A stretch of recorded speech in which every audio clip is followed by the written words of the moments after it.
Here we go.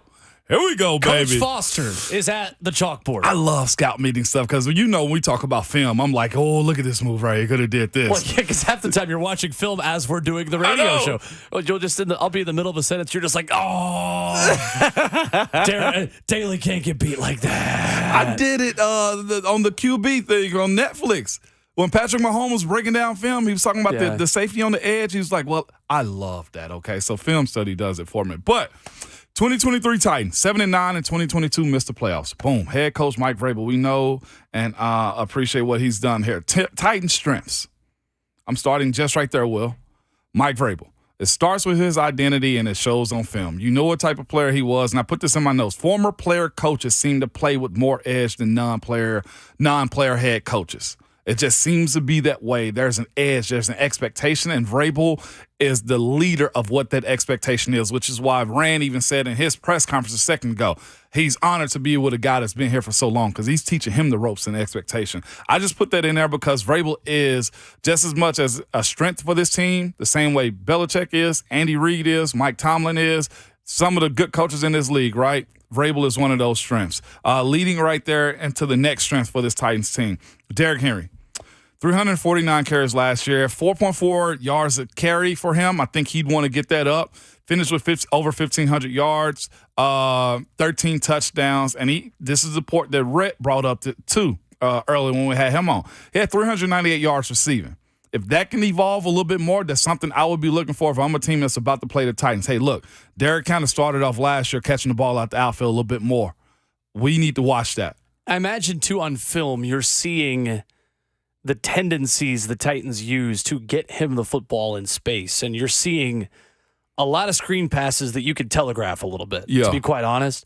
That, to me, looking back at some of the film and watching this team a season ago, when you had two backs in the backfield, about half the time it was a screen pass to one of those guys, and usually it was Derrick Henry. And it feels like that has to be a point of emphasis this season. Make it less obvious when you're trying to throw it to him. Yep. 100%, man. And I put in my notes about him, if I was a coach covering this team, still top 5 in NFL. Yeah. Probably top 3 if we're being honest with ourselves. To win against the Titans, be stronger than he is, which means you got to be willing to tackle him play after play after play because he is a run by himself type of running back as it stands. We don't know what it's going to look like under Tim Kelly. Next strength for this team is kind of polarizing. Ryan Tannehill. Okay.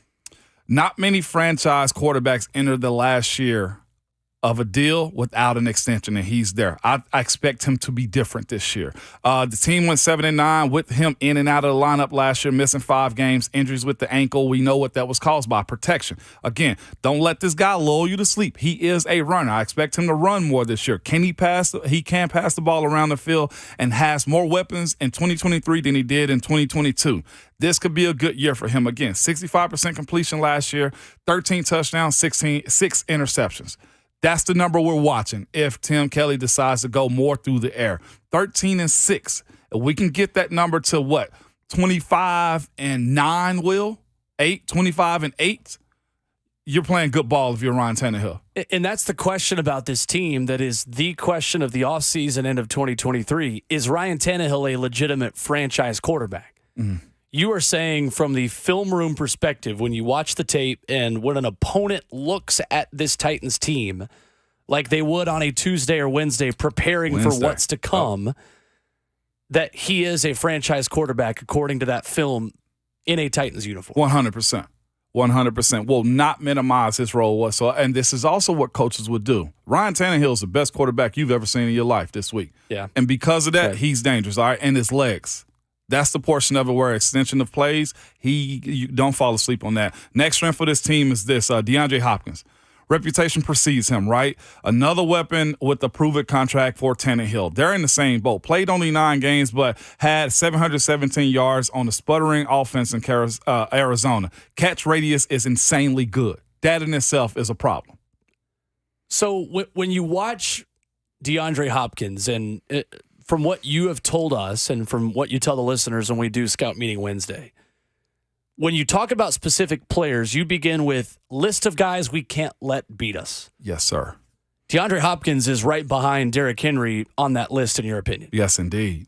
And because offensively, this is what drives this team. Those two guys, as we know, and we're going through strengths and weaknesses of these teams. Sure. And next on that totem pole is, and this should be at the top possibly, but Jeffrey Simmons and Kevin Byard. Prepare for pain is what I had. I could break down the entire defense of what to expect from player to player, but it starts with these two. Prepare for pain and destruction on each play with this Titans defense. Nothing more, nothing less. The defense revolves around Jeff and the leadership of Kevin Byard also. You understand the identity of these two dudes, always available, always on, and always looking to make a play. That's what you're getting out of the DNA of what this defense is. And the last thing is this, man, strength as far as this Titans team go. If I'm breaking them down on their strengths, run offense and run defense. They take pride in both of those things, okay? Not many teams run the ball like the Titans at the volume that they do, so prepare for a physical game. You'll be sore next week. We got ice tubs and cryotherapy for you, okay? But prepare for a smaller number of possessions as a team because they do run the ball. So our offense, if I'm speaking as the other team, I'm doing this like a coach. Our offense, take care of each possession. We can't lose the ball, which the Titans will make you do. All right. They also stopped the run well. If I'm not mistaken, I think they had the number one run defense last year. It was between 1 and 2 pretty much all season. Yeah. Going back and forth. Yeah. So if you can't run the ball against them, you better be prepared to throw it through the air. And that's what Kevin Byard comes into play, which will lead us to the other side of the weaknesses for the Titans. They were number 1, yes, by 14 yards over the 49ers. And I think they were top 10 as run offense too. Yep. So we're talking about possessions here.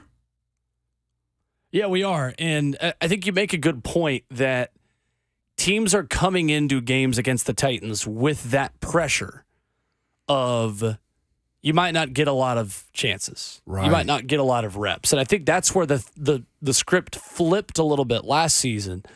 The Titans were among the teams with the most percentage of 3-and-outs. Yeah. Last year that this team was not playing enough complementary football. Right.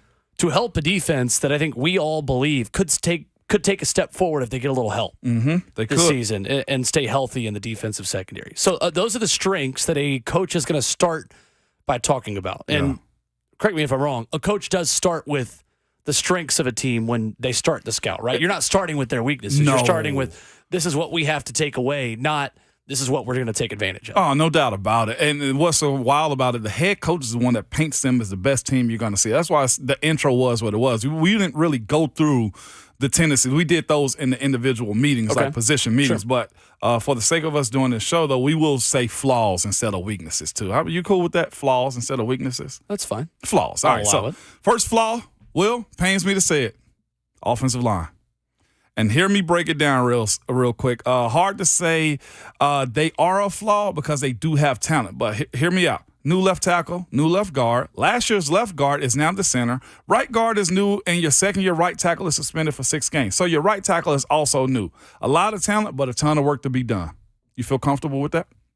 Yeah, I mean, it is to me, if I'm a defensive coach, I'm salivating at the opportunities you have to take away all those strengths just by beating a brand new offensive line. Brand new, man. And I know Brew is there and everything, but Brew is left guard now playing center. Yep. A whole lot of pressure on him to make sure the center snap is there too. But also I put in here too, and I felt dirty about doing it, but middle linebackers. Money as far as weaknesses go? As far as flaws, weaknesses go. Yeah. Because they got to prove it, Will.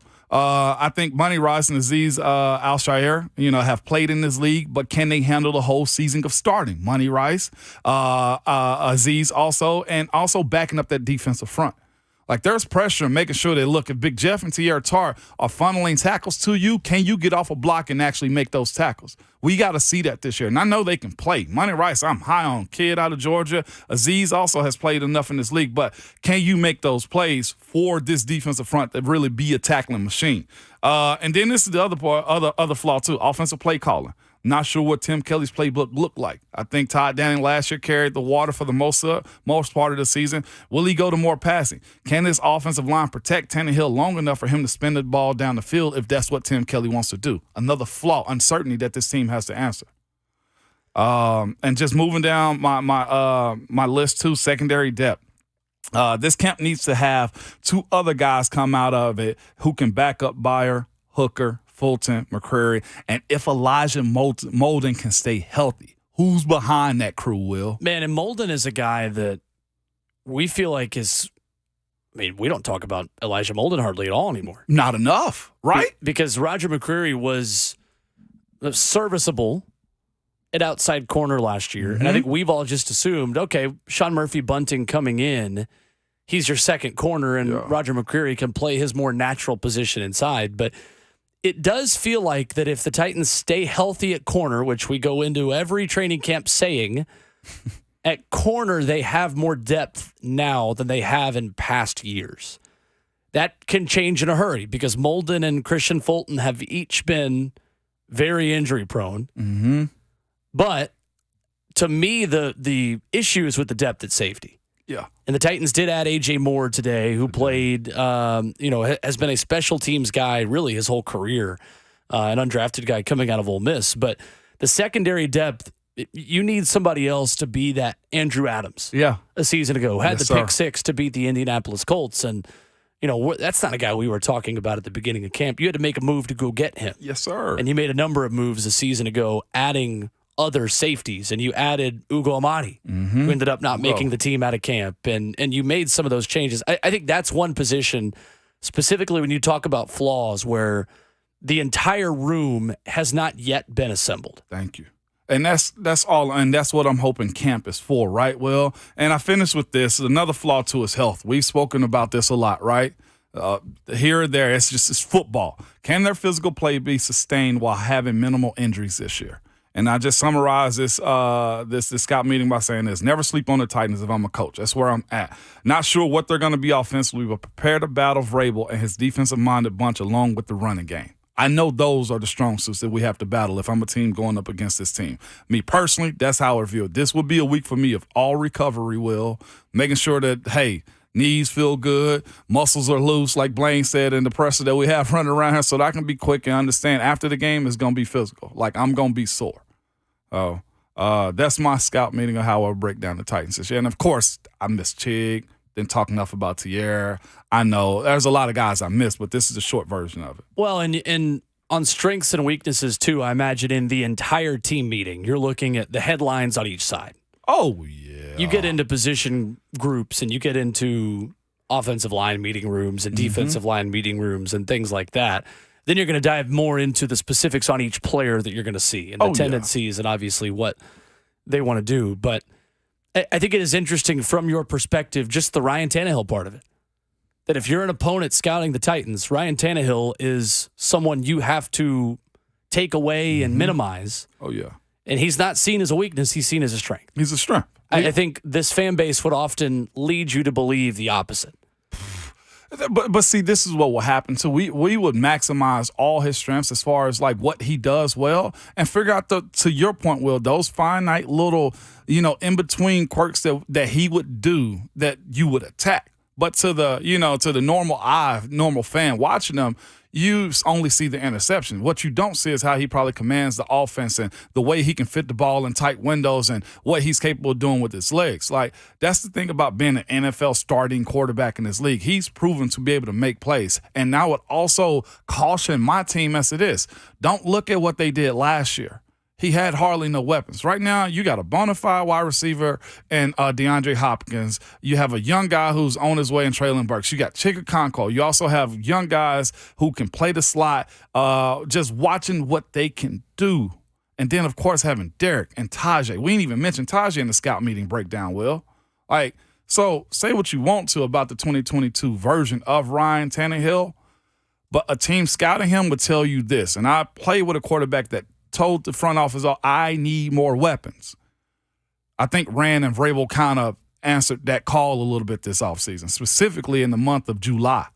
And speaking to that also, it shows you that as rookies and as undrafted, as guys that haven't yet proven it in the NFL, you've got to put something on tape in order to gain that level of respect. Yeah, you do. And while we talk about Tajay Spears and Josh Wiley and Chig Okonkwo even, yeah. Second-year guys. You're not making the headlines of a scout meeting until you prove it for a couple games and prove it for really a full season or two also. Facts. So I think that's fair. 615-737-1045 is the number if you want to jump in. Headlines we missed on the way out. A final preview of Titans practice today. Of course, a full recap tomorrow morning, courtesy of Kayla Anderson, who should be arriving at St. Thomas Ports Park right about now.